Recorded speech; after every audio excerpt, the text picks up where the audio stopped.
दोस्तों नमस्कार। जब कानून अपना काम कर नहीं रहा हो, दस्तावेज कोई मायने रखते ना हो और संसद के भीतर स्पीकर की भूमिका पीछे बंधे उन हाथों पर टिकी हो जो कठपुतली की तरह उन्हें चला रहा हो, तो फिर किस लोकतंत्र का जिक्र किया जाए या किस संसद सदस्यता के रद्द होने पर मातम मनाया जाए। हम तो जेल भी चले जाएंगे और सदस्यता रद्द होती है तो कर दीजिए, लेकिन सच से डिगेंगे नहीं।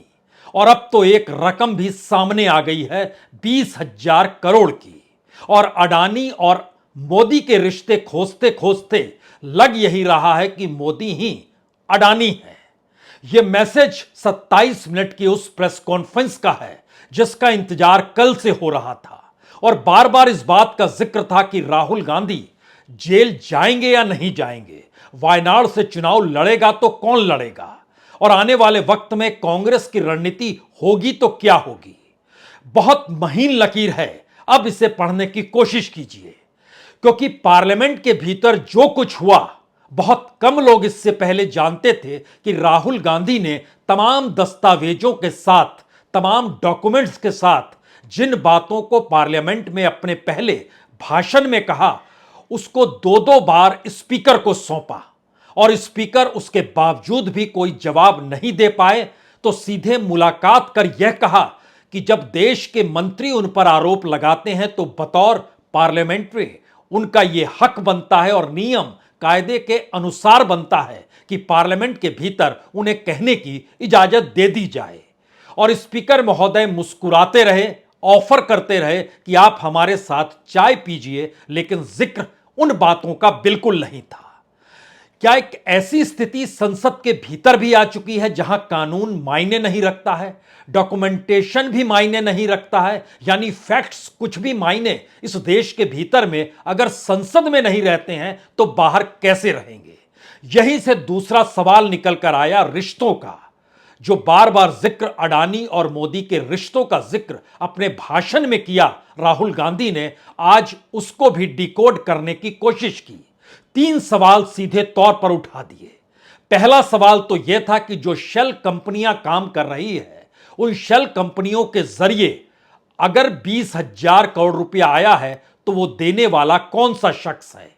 दूसरा सवाल था कि अगर शेल कंपनियां अडानी की कंपनी के साथ जुड़ी हुई नहीं है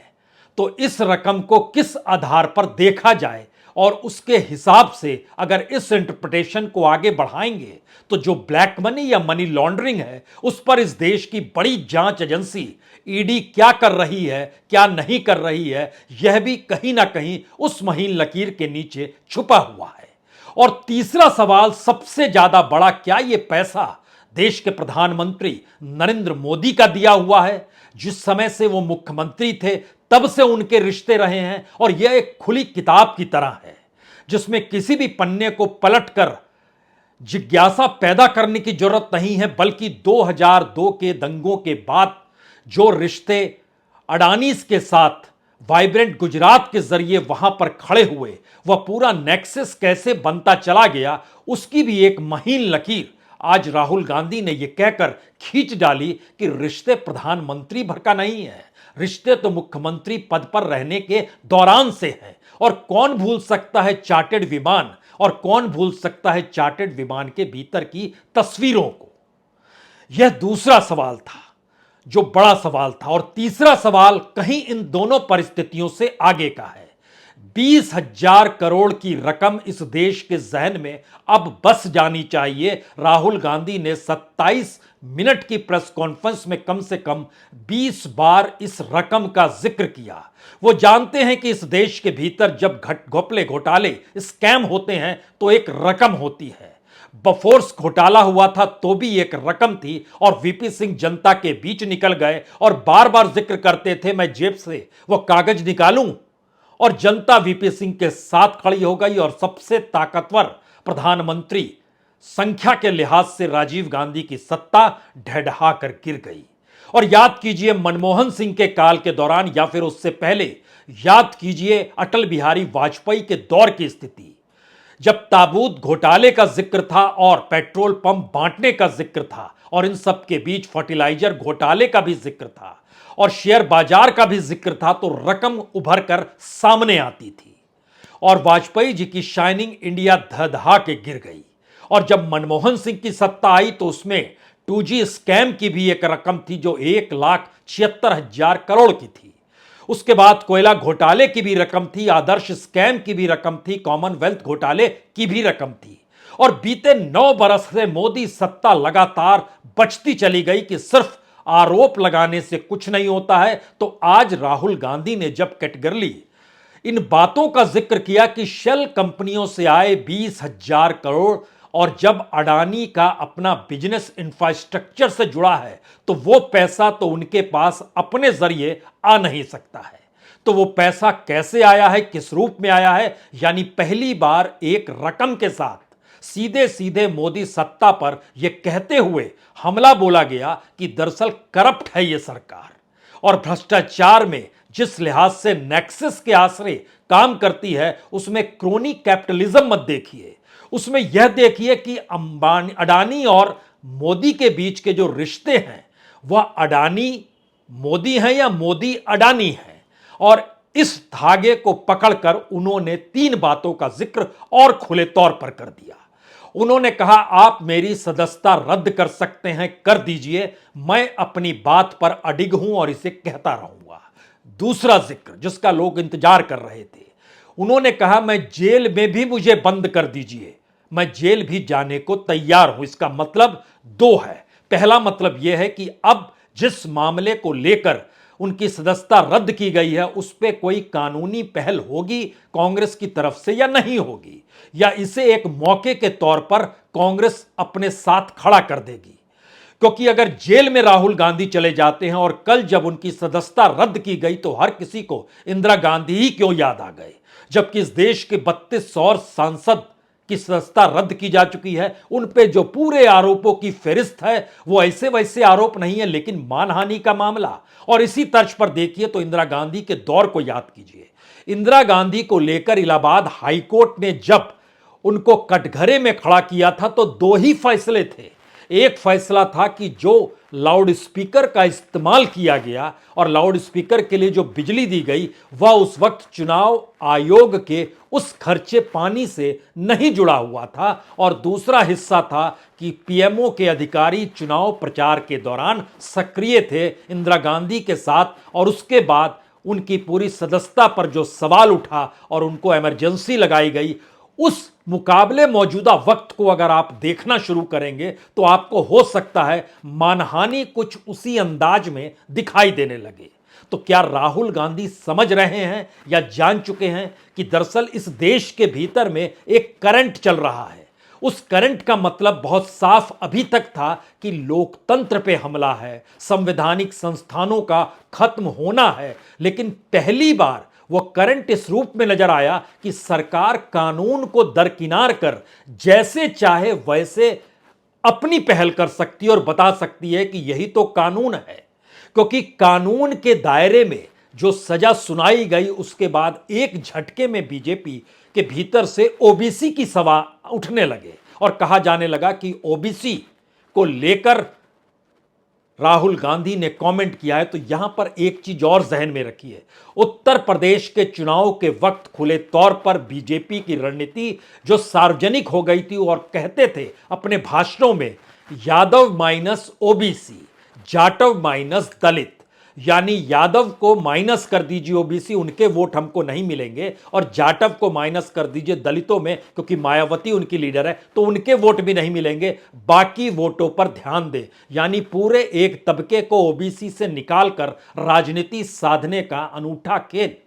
यूपी के चुनाव में देखा गया। और उस लिहाज से मौजूदा वक्त में बीजेपी को अगर ओबीसी दिखाई दे रहा है तो फिर वही सवाल है कि वह उस राजनीति को साधना चाहती है जिस राजनीति के तहत आज ही देश के प्रधानमंत्री और देश के गृहमंत्री दिल्ली में नहीं है, वो कर्नाटक के चुनाव प्रचार पर हैं, अलग अलग कार्यक्रमों के बीच उनकी मौजूदगी है, क्योंकि कर्नाटक में सांसें फूली हुई हैं। उन्हें इस बात का एहसास है कि इस बार कर्नाटक में पार लगाना मुश्किल है, कोई ऑपरेशन लोटस भी शायद काम नहीं करेगा तो अपने आप को प्रधानमंत्री और गृह मंत्री ने झोंक दिया है कर्नाटक के भीतर। दरअसल चुनाव का महत्व इस देश में इसलिए बड़ा है कि अगर चुनाव जीतते हैं तो सारे आरोप निराधार साबित हो जाते हैं, कहने के लिए भी कि देखिए जनता ने हमको जिता दिया और आप तो जनता से ही कह रहे थे कि हम करप्ट हैं, हमने ये घोटाले और स्कैम किए हैं। और अगर 2014 में मनमोहन सिंह चुनाव हारे, कांग्रेस चुनाव हारी,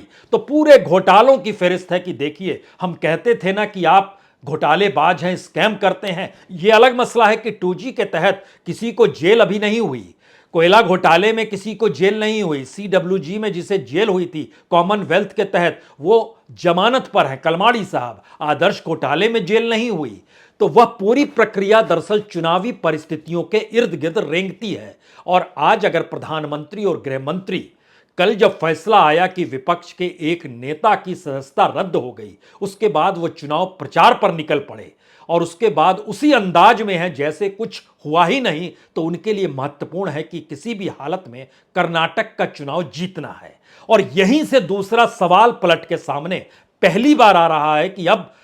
20,000 करोड़ रुपए अगर इस देश में ब्लैक मनी के या मनी लॉन्ड्रिंग के या शेल कंपनियों के जरिए अडानी के खाते में आ रहे हैं और अडानी उसको इन्वेस्ट कर रहे हैं अपने तरीके से, और उसके बाद जो पार्लियामेंट के स्पीकर को जो डॉक्यूमेंट दिए गए वह इसलिए महत्वपूर्ण है कि उस डॉक्यूमेंट के भीतर जिस बात का जिक्र राहुल गांधी ने किया कि उसमें तो एक एक फैक्ट्स एंड फिगर है,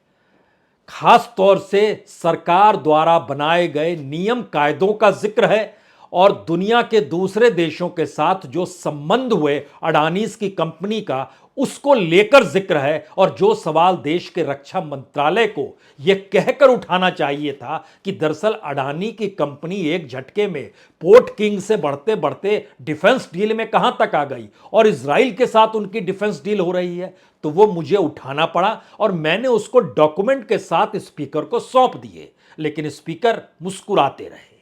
मैंने उन्हें एयरपोर्ट के बारे में भी जानकारी दी और एयरपोर्ट को लेकर सरकार ने नियम कायदे कैसे बदल दिए, जो नीति आयोग कह रहा था उसको भी नहीं माना और जो एविएशन मिनिस्ट्री के भीतर से कुछ आवाज थी उसको भी नहीं माना।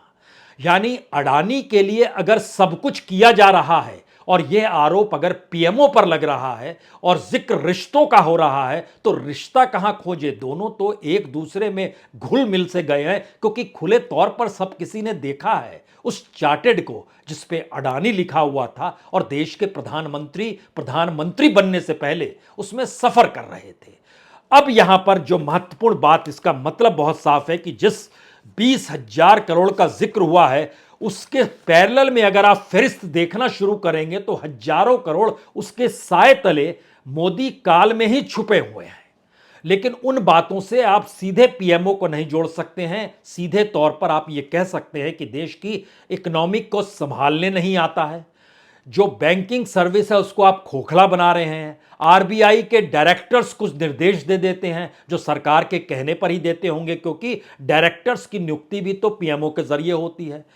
यानी एक लंबी फहरिस्त जो निकल कर आती है, जिसमें पिछले साल जानकारी आई कि आरबीआई ने जो बट्टे खाते में 68,607 करोड़ रुपए डाले, उसमें वह तमाम बड़े लोग थे जिन्होंने इस देश के बैंकों से कर्ज लिया और कर्ज लेकर या तो भाग गए या उन्होंने कहा कि हम विलफुल डिफॉल्टर हैं, यानी लौटाने की परिस्थिति में हम नहीं हैं, यानी लौटा सकते हैं लेकिन नहीं लौटाएंगे।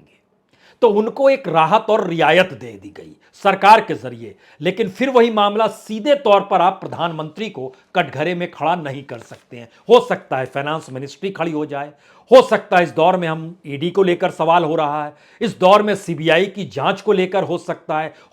है होम मिनिस्ट्री की दिशा में कदम बढ़ जाए विपक्ष के, लेकिन प्रधानमंत्री इस दायरे में नहीं आएंगे। वो बच जाएंगे बार बार, चाहे इस देश के भीतर में एबीजी शिपयार्ड का जिक्र हो, किंगफिशर का जिक्र हो, वीडियोकॉन का जिक्र हो, गीतांजलि जेम्स का जिक्र हो, डीएचएफएल का जिक्र हो, आरईआई एग्रो का जिक्र हो, विंसम डायमंड का जिक्र हो, डीपीआईएल का हो, स्टर्लिंग बायोटेक हो, किसी का जिक्र हो, जो कि हजारों करोड़ का मामला है, उसका मसला नहीं है। लेकिन पहली बार अगर 20,000 करोड़ का जिक्र खुले तौर पर यह कहकर किया जा रहा है कि दरअसल वह उस कंपनी का पैसा है ही नहीं जिस कंपनी पर यह आरोप है, और इसको प्रधानमंत्री को बताना चाहिए। और प्रधानमंत्री अगर नहीं बता रहे हैं तो मैसेज साफ है कि दोनों के बीच के रिश्ते क्या हैं, क्योंकि कंपनी का नाम अडानी से जुड़ा है और प्रधानमंत्री का नाम मोदी से जुड़ा है। अब इस लकीर पर चलना है राहुल गांधी को, तो यहां से राजनीतिक तौर पर एक दर्जन भर सवाल खड़े हो सकते हैं। पहला सवाल तो यह है, क्या राहुल गांधी अब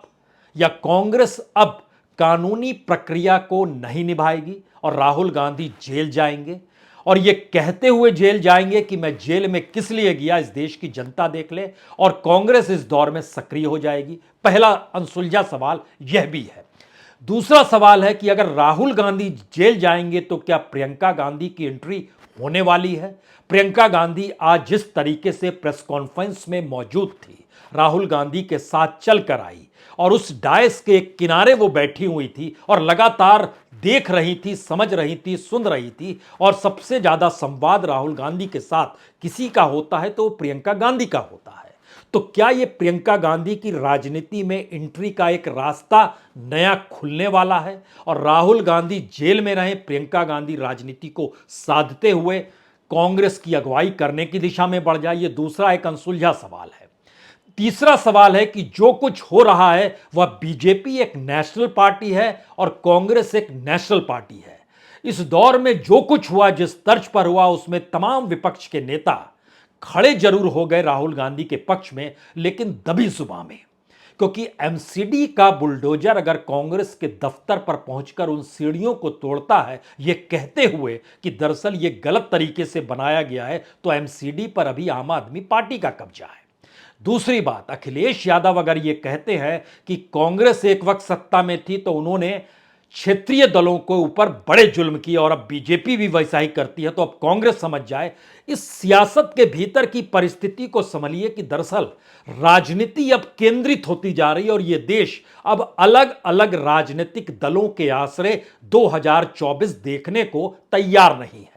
और अगर 2024 में सीधे डायरेक्ट फाइट की स्थिति है तो क्षेत्रीय दल कहीं हाशिए पर ना चले जाएं, इसीलिए उनके भीतर एक छटपटाहट है। तीसरी परिस्थिति इसके आगे निकलती है। तो क्या इस दौर में सत्ता यानी मोदी सरकार या कहें खुद प्रधानमंत्री मोदी को लेकर जो तमाम विपक्षी नेता कहते थे कि 2024 के बाद पता नहीं क्या होगा, अगर ये चुनाव जीत गए थे, तो क्या उसका ट्रेलर नहीं बल्कि उसकी पूरी फिल्म शुरू हो चली है, और वो 2023 में ही शुरू हो चली है। ये शुरुआत कर्नाटक चुनाव से पहले ही शुरू हो चली है और राहुल गांधी को लेकर जिस तेजी और रफ्तार के साथ मैसेज दिया गया एक सीजीएम के जरिए यानी चीफ जुडिशियल मजिस्ट्रेट के जरिए, उसका संदेश हर किसी के लिए बड़ा था कि दरअसल यही मान लीजिए 2024 है, तो जो 2024 का इंतजार कर रहे हैं वो ना करें। और दूसरी तरफ कांग्रेस पार्टी के लिए संदेश आ गया कि अभी से अगर आपने 2024 को जीना शुरू नहीं किया तो फिर आप कहीं के नहीं रहेंगे, और ये एक मौका है जिसको भुना लीजिए, क्योंकि देश भर के भीतर हर किसी को पता है कि पार्लियामेंट के भीतर हर दूसरा सांसद दागी है, और जिन पर आरोप है उन पे तो दंगे के आरोप है, नफरत के बोल के आरोप है, अटेम्प्ट टू मर्डर के आरोप है, मर्डर के आरोप भी हैं, रेप के आरोप भी है, डकैती के आरोप भी है। ऐसे ऐसे आरोप लगे हुए हैं जो इन्होंने हलफनामा दिया है। तो किस तरीके के मानहानि के मामले में अगर राहुल गांधी जेल चले जाते हैं तो यह मैसेज भारत की ना सिर्फ जुडिशरी सिस्टम को लेकर बल्कि गवर्नमेंट के गवर्नेंस को लेकर भी एक झटके में बड़ा हो जाएगा। और खास तौर से राहुल गांधी अगर 20,000 करोड़ का जिक्र करते हुए एक कॉरपोरेट हाउस और मौजूदा प्रधानमंत्री के रिश्तों का खुला जिक्र कर रहे हैं और उसके साथ वह शेल कंपनियों का जिक्र कर रहे हैं, क्योंकि सरकार ने अपनी पीठ खूब ठोकी कि हमने इस देश के भीतर में जितनी शेल कंपनियां काम करती थी, जिनकी तादाद 1,75,000 से ज्यादा थी, हमने उसे बंद कर दिया, डी रिकॉग्नाइज्ड कर दिया, खत्म कर दी उनकी मान्यता। तो उसके बावजूद भी अगर ये शेल कंपनियां काम कर रही हैं और एक रकम 20,000 करोड़ की निकल कर आई है तो उसका जवाब देगा कौन? इस सवाल के आश्रय क्या राजनीति का ताना बाना कांग्रेस अब बड़े व्यापक तरीके से बोलने वाली है? और क्या अगर ये 20,000 करोड़ और अडानी मोदी के रिश्ते 2024 की राजनीति की दिशा में जा रहे हैं, तो ऐसे में विपक्ष की वह राजनीति जो छत्रपों के आश्रय चलती है, या फिर जिसका ताना बाना बीजेपी ने अपने तौर पर बुना, जो जातीय समीकरण को देखती है और सोशल इंजीनियरिंग के नाम पर छोटे छोटे